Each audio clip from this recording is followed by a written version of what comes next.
The ALLY-1 study is one of several ALLY trials that are phase 3 programs looking at a combination of declatosphere and sofosbuvir plus or minus ribavirin. ALLY-1 is a peri-liver transplant study, meaning that we studied patients with very advanced liver disease, Child-Pugh A, B, and C cirrhosis, as well as patients who have already received a liver transplant. What makes this study a little bit unique is that patients during the course of the therapy could receive a liver transplant, and the dosing had minimal interruption, but we continued on with the treatment before and after the transplant event. The basic take-home of the study, the message is that we can safely treat patients with advanced liver disease with high efficacy in a pan-genotypic fashion. Genotypes 1 through 6 were studied, although I must say we did not enroll any genotype 5 patients. We have very few of those in the US.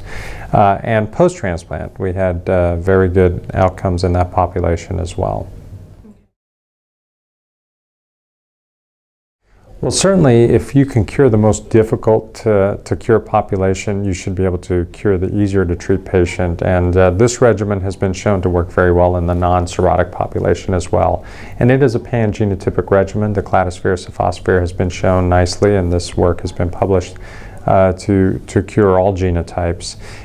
It has a special ability to effectively treat genotype 3, which is one of the more difficult genotypes to cure, and worldwide is the second most common genotype. So I think it's a very important regimen in that it can cure the spectrum of patients with hepatitis C from very mild liver disease to the most advanced.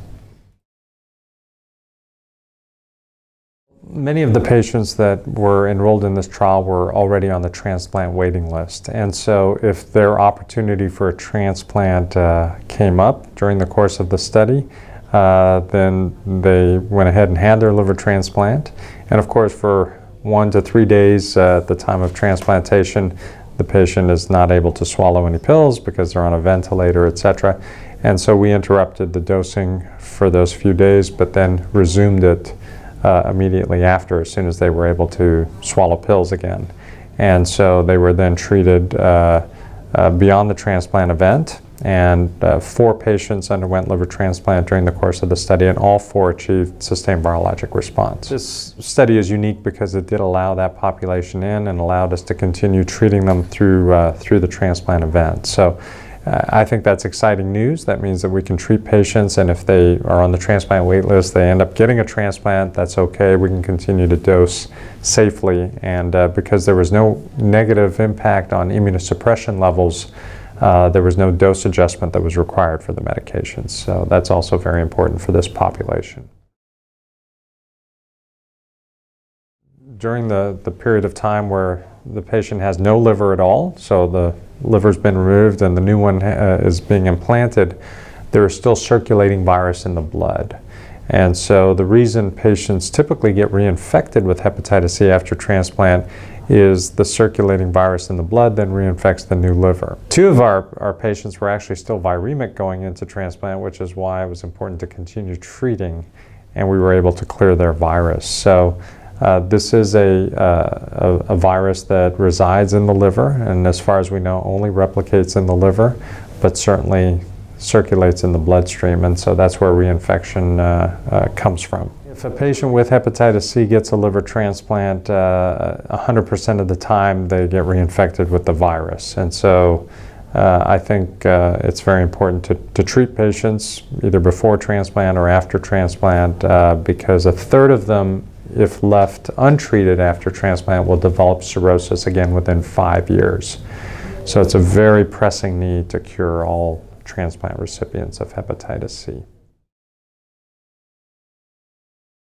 Our hope is that if we can decrease the pool of patients with hepatitis C that require liver transplant, that'll free up the organ pool for other liver diseases.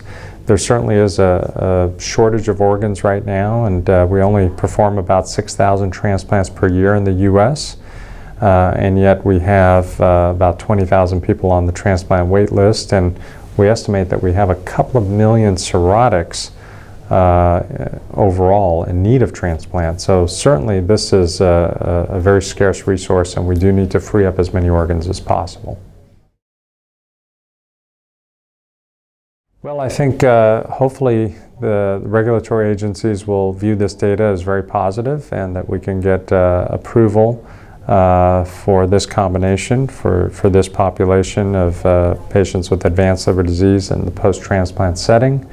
And we're hopeful that over the next year that we can actually treat patients outside of clinical trials in the U.S. with this combination.